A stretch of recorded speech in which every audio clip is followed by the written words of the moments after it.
네, 현재 시간 2시 12분 지나고 있습니다. 저희가 방송을 하는 도중에도 시장은 좀처럼 낙폭을 줄이지 못하고 있는데요. 코스피 1.79%, 코스닥은 1.62% 내리고 있습니다. 오늘 시장에서 어떠한 이슈들이 핫했는지 긴급 진단해 보도록 하죠. 코리아FP 김성환 팀장과 함께하겠습니다. 안녕하세요. 네, 안녕하세요. 네, 팀장님 저희 또 처음 뵙게 되었는데 네, 하필 처음 오신 날 시장이 좋지 않아서 걱정하셨겠어요. 네. 어떤 투자 성향을 갖고 있는지 좀 개인적으로 궁금한데요. 저 개인적인 투자 성향은 사실 저는 이렇게 뭔가 종목에 단기적으로 이렇게 수익을 내기 위한 접근은 하진 않아요. 그래서 어떻게 보면 좀 이렇게 미련하다고도 볼 수 있는데 네. 사서 손절하게 되겠다 싶으면요, 저는 무조건 버팁니다. 네. 그래서 약간 좀 그 존버하는 투자의 방식을 갖고 있지 않나 그렇게 좀 말씀을 드려요. 알겠습니다. 네. 전 단기로 들어가서 존버하게 되는 경우가 많았는데 강제 존버죠. 네, 그런데 이제 좀 긴 시선으로 바라보는 걸 좋아한다라고 했습니다. 김성환 팀장의 투자 성향 어떤지 또 시장을 바라보는 눈은 어떤지 하나씩 상황실을 통해서 알아보죠. 첫 번째 만나보겠습니다. 카카오게임즈 환불해주세요. 지금 난리라고 합니다. 우마무스메 50억 환불 소송 조짐이 보인다고 하는데 원래 사실 가장 무서운 안티는요. 네. 기존의 팬이었다가 안티로 돌아선 사람들이 제일 무섭다고 들었거든요. 이 우마무스메 환불 소송의 마차시 어떤 내용인지 좀 전해주시죠.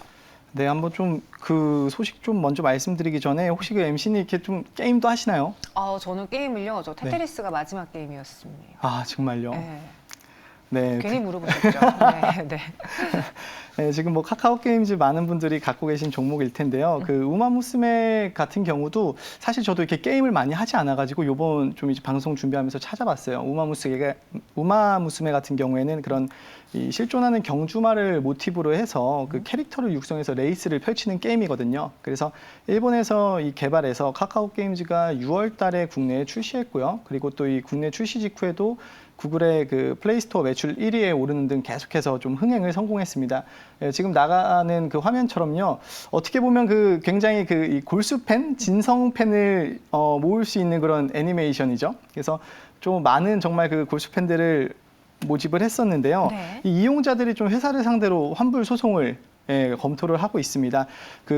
이제 8월 말쯤에 이 한 커뮤니티에서 그 우마무스메 갤러리에 게임 유저 다수가 그 해당 게임에 결제한 금액을 인증하면서 환불을 좀 요구하는 게시글을 남겼어요. 그런데 이런 인증한 그 누적 결제 금액이 벌써 어제 같은 경우에 50억 돌파한 상태고요. 오늘도 제가 오기 전에 잠깐 확인해 봤는데 60억을 지금 돌파를 했더라고요. 그래서 아무래도 그 승소 가능성이 낮더라도 단체 환불 소송을 좀 진행하겠다라고 하는데 이런 그 진성 팬들이 왜 도대체 카카오 게임즈를 상대로 이렇게 그 소송을 하려고 하는 건가 한번 봤더니 이 우마무스메 같은 경우가 일본에서도 굉장히 성공했던 게임입니다. 그래서 한국에서도 출시하자마자 굉장히 흥행하고 이런 그 진성 팬들을 많이 좀 모집을 했었는데 한국과 일본의 이런 온도 차이가 그러니까 카카오 게임즈에서 어떻게 보면 좀 대처를 잘못하지 않았나 싶기도 해요. 왜냐하면 한국 서버가 그 일본 서버 대비해서 각종 이런 공지나 소통이 굉장히 미흡했다는 비판이 나오죠.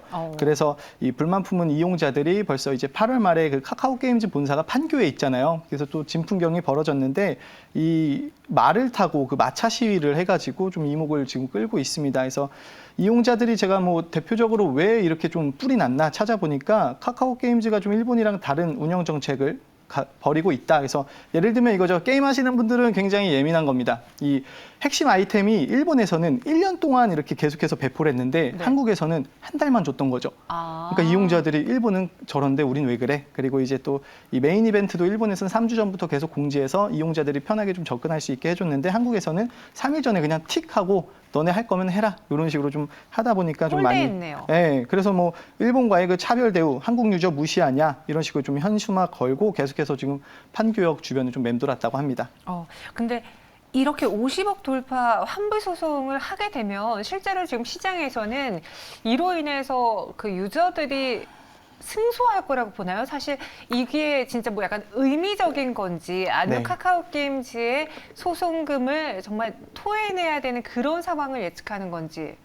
사실 시장에서는 승소할 확률이 그렇게 높게 보진 않죠. 근데 네. 사실 이런 우리 게임주는요. 결국엔 이 팬들이 그쵸, 매니아들이. 실적 아닙니까? 근데 이런 팬들이 정말 그리고 골수 팬들인데 등을 돌린다? 굉장히 좀 안타까운 사실입니다. 그로 인해서 오늘 카카오 게임즈가 물론 뭐 시장의 영향을 받고 있기도 하지만 4%의 내림세를 보여주고 있습니다. 저희 시청자분도요. 원래 일본 게임이 한국은 이벤트 잘 안 해줘요라고 해주시면서 좀 소홀한 게 확실히 유저분들에게도 느끼셨을 것 같은데 네. 이 카카오 게임즈의 이러한 악재를 제외하고 봤을 때는 이 회사 일은 잘하고 있어요. 일단 오딘으로 이름을 제대로 각인시켰고 여기 우마무스메가 예상보다도 더 실적이 좋다, 매출이 좋다라고 하면서 이런 모바일로 벌어든 돈을 향후에 PC나 FPS 장르로 도전할 것이다. 카카오 게임즈를 좀 긍정적으로 바라보던데 어떻습니까? 그렇죠. 이제 보통 카카오 게임즈 같은 경우는 우리가 이제 모바일로 하는 게임이 대다수였는데 지금 이제 PC 장르에다가 도전장을 내민다라고 하잖아요. 그래서 이 모바일 게임 영역에서도 어쨌든 이런 좀 괄목한 성과를 냈기 때문에 PC 온라인 게임도 다음 숙제로 잡았고 그다음에 또 별다른 그런 이슈가 없었던 이 FPS 장르도 도전장을 좀 내민 거예요. 이제 FPS 같은 경우에는 뭐 게임 하시는 분들은 잘 알겠지만 그 슈팅 게임이죠. 그래서 보면 일단 PC 게임 같은 경우에 제가 되게 오랜만에 들은 그런 게임 컨텐츠 업체인데요. 일단은 그 디스테라라는 PC 전용 게임을 이제 오픈을 합니다. 그래서 이 하반기 내로 이 세계 최대 게임 컨텐츠 집산지가 스팀이라는 그런 그 프로그램이 있어요. 스팀이라는 그 안에 되게 많은 게임들이 있거든요. 그럼 이용자들은 그 스팀 안에서 내가 하고 싶은 게임들을 골라서 할 수 있는 거죠. 그래서 이 그 디스테라 같은 경우도 이 정식 발매는 아직 아니에요. 하반기에 바로 정식 발매하지는 않겠지만 비용 지불한 뒤에 이런 베타 버전 그 이용할 수 있게 얼리 액세스 방식으로 좀 출시할 예정입니다.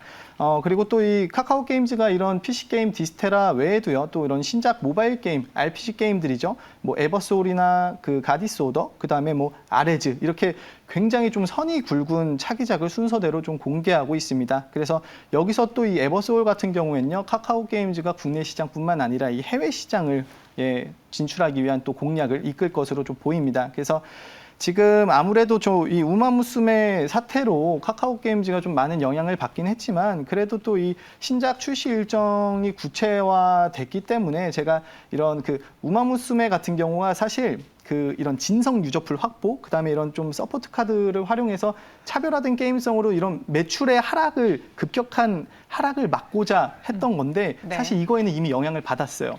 하지만 그래도 이런 현재 매출 중에서 가장 큰 비중을 차지하고 있는 오딘, 구체적인 좀 3분기, 4분기의 업데이트 일정이 공개가 됐고요. 또 이런 기대작인 이런 엑셀 게임즈의 신작 또한 게임성에 대해서 공유가 되면서 뭐 잠깐의 이슈는 있었지만 사실 카카오 게임즈 좀 중장기적인 모멘텀으로 좋게 보고 있습니다. 네. 마지막에 좀 좋게 보고 있다라고 했는데 지금 잡음이 생긴 종목은 쉽사리 손이 안 갈 수도 있잖아요. 골수팬 유저들의 변심에 우리도 좀 카카오 게임즈를 등한시하다, 뭐 멀리해야 되는 건지 아니다. 오딘 그리고 우마무스메도 예상보다 실적이 잘 나고 있으니 이 게임의 화제성 그리고 이 능력에 대해서 주목을 해보자. 계속 홀딩 혹은 매수로 봐야 되는 건지 카카오 게임즈에 대한 투자 의견 한 줄 평 전해주시죠. 네, 지금 뭐 카카오 게임즈에 대한 제 한 줄 평은 결국엔 이렇게 정리할 수 있을 것 같아요. 결국엔 앞으로 나올 이 신작들이 얼마나 재밌을까? 신작 싸움이다 이건데 말씀드린 대로 이제 기존 게임의 그런 업데이트 일정도 공유됐기 때문에 그 기존의 이런 그 이용자들도 잡아놓을 수가 있겠고 그다음에 사실 이런 차기작에 대한 그 전망들이 굉장히 또 굵직하기 때문에 많은 이들이 좀 이 관심을 가지고 있습니다. 그래서 저 같은 경우에는 카카오 게임즈는 사실 그 많은 분들의 그 뼈아픈 종목일 것 같긴 하지만 그래도 또 이 매수 계속해서 전 유지하면서 목표가 같은 경우에는 이제 58,000원 그리고 손절가 같은 경우에는 이 전저점으로 한 46,500원 이렇게 좀 제한 드리겠습니다. 네, 목표 주가는 58,000원, 손절가는 46,500원으로 제시해 드렸습니다. 오늘의 이 안 좋은 소식이 있었는데 이것을 빨리 카카오 게임즈가 해결을 했으면 좋겠고요. 앞으로 우리가 주식 투자 관점에서 바라봤을 때는 당장 지금의 뉴스보다는 향후 나올 신작 싸움이 더 중요하다라고 전해 드렸습니다. 두 번째 상황실 만나보시죠. 세아제강 지주입니다. 조정 시 매수해야 될까요? 사실 요거 오늘 뭐 특징주로 나온 건 아닌데 네. 제가 눈여겨보고 있던 종목이 마침 오늘 네. 한 3거래 연속 하락하길래 네. 조정 시 매수를 해봐도 괜찮은가 넣어봤습니다. 지금 철강 산업을 둘러싸고서는 글로벌 경기 둔화 우려라는 악재가 있는 반면에 미국의 대중관세 철폐라는 기대감도 있거든요. 반사의 기대도. 네. 그러니까 요 두 가지를 놓고 봤을 때는 철강 산업의 지금 현 주소는 어떻게 보십니까? 그 철강 산업 같은 경우에는 사실 이렇게 결론적으로 말씀드리면 좀 흐리다 이렇게 좀 말씀을 드릴게요. 네. 왜냐하면은 지금 이제 이 중국을 비롯해서 좀 이 글로벌 경제 성장 전망 또한도 이제 하향되고 있고요. 그 다음에 제일 중요한 게 이제 인플레이션이죠. 글로벌 인플레이션에 따라서 이 수요 위축이 되다 보니까 이런 그 철강 등의 가격도 하락하고 있고 여전히 좀 수출은 우리나라에서 좀 녹록치가 않은 상황입니다. 그리고 또 우리 MC님이 지금 그 중국의 그 관세 철폐 방침에 대해서 말씀하셨는데 네. 사실 이 관세 철폐 방침 때문에 그 잠깐 이 철강주들이 급등했던 또 이런 기간도 있었어요. 그런데 우리가 또 주목해야 될 점은 이런 그 관세 철폐 방침이 결국엔 지금 이 미중 갈등 고조로 확실하지는 않다. 맞아요. 그래서 결국엔 이런 거죠. 이제 바이든 대통령이 당초에 이 관세 철폐를 일부 품목에다 할 건지 혹은 그런 이제 추가 관세를 부여할지 좀 고려를 하고 있었는데요. 아무래도 그 트럼프 전 대통령 때 중국이랑 마찰이 심하다 보니까 이런 수입품 대상으로 부과한 관세가 결국에 이런 미국의 지금 고물가, 물가 상승을 일으키는 요인이라고 봤기 때문에 관세를 철폐하고자 했던 겁니다. 그런데 그 최근에 이제 그 낸시 펠로시 미국 하원 의장이 이 대만을 방문했었죠. 그래서 이것 때문에 중국이 좀 대만 해협에서 대규모 군사훈련도 벌이면서 미중의 이런 갈등이 고조되자 결국엔 이런 기조가 지금 좀 뒤집혔습니다. 그래서 뭐 하나가 정말 확실하지 않은 상황이 돼버렸다. 그리고 미국이 또 이런 그 고율 관세 인하 정책을 결국엔 재검토하고 있기 때문에 저는 이제 결론적으로 아까 말씀드린 게 좀 이제 흐리다 말씀드리는 거죠. 이제 철강은 아무래도 또 그 원료탄이나 이런 원부자재 가격이 상승하면 거기에 또 영향을 많이 받게 되는데 지금 벌써 이런 원부자재 가격 상승으로 그간 좀 강세 이어오던 철강제 가격 또한도 이런 글로벌 철강 수요 정체 속에 계속해서 지금 약세 전환한 상태입니다. 그런데 이제 네. 하반기 업황 분위기가 철강 섹터 그리 밝지 않다, 살짝 흐리다라고 했는데 그런 와중에 경쟁사 대비 유독 더 상승폭이 큰 게 이 세아제강 지주였거든요. 네. 살펴보니 관광, 북미 수요, 뭐 친환경 여러 모멘텀이 있어서 남들과는 다르다라고 하던데요. 네, 이게 우리가 좀 아무리 섹터가 조금 흐리다라고 하더라도 그 안에서 정말 매력적인 친구를 잘 찾으면 되거든요. 그게 이제 지금 요 세아제강 지주인 것 같은데요. 그 여러 가지 좀 이슈가 있죠. 그래서 아무래도 철강이 흐린데 유독 지금은 약간의 조정은 있지만서도 굉장히 좀 반등했던 종목이잖아요. 그래서 어떤 식으로 좀 이렇게 매력을 말씀드리자면요. 세아제강 지주가 2분기 매출이 1조 원을 돌파했어요.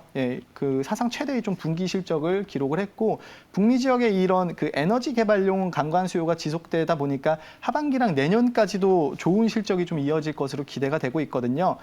세아제강 지주가 2분기에 좀 연결 기준 영업이익이 동년 대비해서도 37.5% 역대 최고 기록을 썼고요. 그 다음에 이런 그 매출액 단기 순이익 정말 역시 역대 최대로 계속해서 기록을 했습니다. 이게 주력인 그 북미 시장 내에서 이런 오일이나 가스 산업이 계속해서 좀 호황이었던 게 직접적인 동력이 됐고요. 또 이 에너지 개발용 강간 수요가 늘어나면서 현지 공장들은 제대로 좀 가동이 되지 않으면서 공급은 늘어나지 않았거든요. 그런데 이 세아제강 같은 경우가 현지에 있는 그런 판매법인이 시장 지배력 강화하면서 그리고 또 이제 생산법인은 제때 공급량을 늘렸어요. 그러다 보니까 이런 좀 주요 제품 중심으로 판매가 늘어나는 동시에 또 여기에 가격까지 상승해가지고 매출과 영업이익이 좀 모두 늘어났습니다. 그래서 보면 이제 지금 현재 그 석유랑 가스 가격 또한도 높은 수준으로 잠깐의 하락은 있었지만 유지가 되고 있는데 북미에서 그래서 이 시추 활동도 지속적으로 늘어날 수밖에 없습니다. 네. 그러다 보니까 강간 수요 또한도 당분간 강세를 보일 수밖에 없는 조건이다. 이렇게 좀 말씀을 드리고요. 사실 요새 계속 나오는 얘기죠. 미국에서 통과된 게 이제 미국의 그 인플레이션 감축법인데요. 우리가 좀 태조 이방원이라고 해서 맞아요. 그런 그 태양광이나 오일이나 가스, 수소, 원자력 등 이런 그 석탄을 제외한 에너지 인프라 전반의 투자의 촉진을 담고 있는 내용이잖아요. 그래서 이 또한도 결국엔 이런 에너지용 강관 수요를 더 늘릴 수밖에 없는 조건이다 말씀을 드릴게요. 그래서 제가 한번 좀 정리를 해드리자면 결국에는 이런 그 3분기에도 북미 지역 견조한 판매 그리고 좀 안정적인 마진 확보 통해서 좋은 실적 낼 것으로 예상하면서요. 하반기는 물론 내년까지도 이런 좀 추세가 지속되지 않을까 싶습니다. 네, 그 말은즉슨 이 세아제강 지주의 투자 의견에서 조정 시 매수 동의하시는 건지 가격 전략 투자 의견 마지막으로 전해주시죠. 예, 요것 또한도 좀 한 줄로 줄여드리면 네. 무조건 조정 시에 매수하시자 이렇게 말씀을 드릴게요. 아무래도 이 세아제강 지주 같은 경우에 조정 이후에 좀 꾸준히 좀 되돌림 현상이 일어나고 있는데 결국엔 지금은 일정 부분 좀 고점에 대한 부담이 있다라고 보여요. 그래서 제가 아까 말씀드렸던 이런 미국의 그런 에너지용 강관 수익 개선으로 올해 역대급 실적이 좀 예상되고 또 하반기에는 세아제강의 이 지주회사 자회사인 세어윈드의 이런 해상 풍력과 그리고 LNG 강관 수주 확대도 기대되고 여러 가지 좋은 그런 수혜가 있지만 그래도 지금 고점에 대한 부담이 있으니까 예, 조정 시에 매수하는 부분으로 말씀드리면서 진입가는 조금 조정 들어가서 18만 원 그리고 네. 목표가로는 20만 원, 예, 손절가로는 17만 원 전저점 드리겠습니다. 알겠습니다. 저희 마지막 상황시 조금 더 빠르게 만나보도록 할게요. 3분기부터 시작이라고 합니다. RFHIC 이야기인데 오늘 통신장비주들이 시장 대비 좀 나은 모습을 보여줬고요. 최근에도 저점에서 고개를 들어가는 모습이 보여집니다. 뭐 삼성전자의 투자 이야기도 있고 5G, 6G 이야기도 나오고 있던데요. 이 업황에 대해서는 어떻게 보십니까? 이제 업황 관련해서 조금 짧게 말씀드려야 되는 거죠. 그 5 장비주가 이 수출 호조로 좀 2분기에 의미 있는 실적 개선을 했거든요. 근데 이 기지국 장비 업체들은요, 사실 실적 부진이 생겼습니다. 그런데 이런 빌딩에 들어가는 인빌딩 장비 업체들을 중심으로 이 수출 성과 나타나면서 유의미한 이런 실적 개선이 이루어졌는데요. 또 이제 7월 이후에 미국의 그런 AT&T나 버라이즌, 그다음에 이 DC 네트워크 중심으로 3, 4GHz 주파수 대역 투자가 좀 크게 증가하는 움직임을 보이고 있어서 3분기에는 또 이 괄목할 만한 실적 호전이 예상이 됩니다. 그래서 이런 좀 통신 장비주 같은 경우도 합산 기준으로 보면 전분기 대비해서 매출액이 40% 이상 증가를 했거든요. 그래서 굉장히 좀 좋은 전망이다 말씀을 드리고 그 아까 말씀드렸던 대로 이제 그 수주 성과가 양호함에 따라서 이제 장기 실적 전망 역시 낙관적이라고 보여집니다. 예, 삼성 또한도 그 DC 네트워크에 이어서 인도의 5 장비 업체로 선정됐고 또 이런 국내 중소장비 업체들이 그 장비 납품 소식이 들려오고 있는 점 또한도 계속해서 낙관적이다. 예, 볼 수 있겠습니다. 네, 그중에서 RFHIC 오늘도 빨간불을 켰는데 이 회사의 실적을 좀 보니까 2분기는 예상보다 좋지 않았다. 근데 이게 저점이고 3분기부터 회복이 되고 4분기에는 놀라울 만한 수치 실적을 보여줄 것이다 라는 전망이 있더라고요. 왜 RFHIC를 좀 좋게 보는 걸까요? 그 RFHIC가 22년도 2분기에 그 연결 매출액이 21%가 감소했어요. 그래서 이런 부진한 실적을 기록했는데 사실 이게 이유가 있었습니다. 왜냐하면 이제 2분기에 그 미국에서 구매 주문서가 한 1, 2개월가량 지연이 됐거든요. 그러니까 이게 6월로 사실 예상됐던 매출이 이게 8월로 지연된 게 가장 큰 원인이었죠. 그래서 이런 영업 적자 폭도 축소되고 순이익도 이제 흑자 전환을 하게 됐는데 사실 매출보다는 그런 좀 재반 영업 비용 감소에 기인한 부분입니다. 그래서 투자자들이 사실 이 RFHIC에 그렇게 좀 기대감이 높지 않은 상황이었지만 이 하반기의 실적 전망은 굉장히 좀 밝다 말씀드리고 3분기에는 그런 실적 정상화 나타내는 첫 번째 분기가 될 전망이고요. 4분기엔 또 괄목한 이익 성장을 나타낼 것으로 보인다. 이렇게 좀 말씀을 드릴게요. 왜냐하면 지금 현재 이런 수주 상황이나 원자재 공급 상황 감안하면 그렇게 되거든요. 그래서 이런 미국의 DC 네트워크양, 그다음에 또 이제 버라이즌 C밴드 물량 또 가세할 전망이기 때문에 22년도 3분기에는 300억, 4분기에는 400억 이상 매출 달성은 좀 무난해 보입니다. 오늘까지도 지금 한 4거래일 정도 한 연속으로 양봉을 켜고 있습니다. 6% 상승 보여주고 있는 RFHIC. 그런데 좋다고 덥석 내가 매수해볼까 하기가 좀 꺼려지는 게 아시잖아요. 통신 장비주들에 물려 계신 분들이 굉장히 많았습니다. 이 RFHIC 진짜 이번 3분기는 무언가 바뀌는 변곡점이 된다라는 확신을 가지고 투자해봐도 괜찮을까요? 의견과 함께 한 줄 평 주시죠. 사실 통신 장비주는요, 뭐 여러 가지 전망이 좀 좋다라고 하더라도 조심히 좀 접근하시어라 이렇게 좀 말씀을 드려요. 그래서 결국에는 이제 아직은 좀 신중하게 좀 분석해 보자라는 한 줄 정리를 말씀을 드리고요. 제가 뭐 결국에는 이 5G 장비가 업황 개선과 더불어서 결국에 이런 실적 기대감이 좀 서서히 올라오면서 주가 상승에 계속해서 좀 탄력이 생겨날 것으로 판단이 되거든요. 그래서 지금 가격 전략 같은 경우에는 이제 진입 같은 경우는 현재가로 들어가도록 하겠고 목표가는 35,000원 그리고 이제 매수 손절가 같은 경우는 2만 원대 라인으로 한번 좀 잡아드리겠습니다. 알겠습니다. 그런데 RFA 차시를 포함한 통신 장비주는 신중하게 봐야 된다라고 이야기해 주셨습니다. 네, 오늘 세 가지 상황실 알아봤고요. 팀장님 여기서 보내드리도록 하겠습니다. 오늘 설명 고맙습니다. 감사합니다.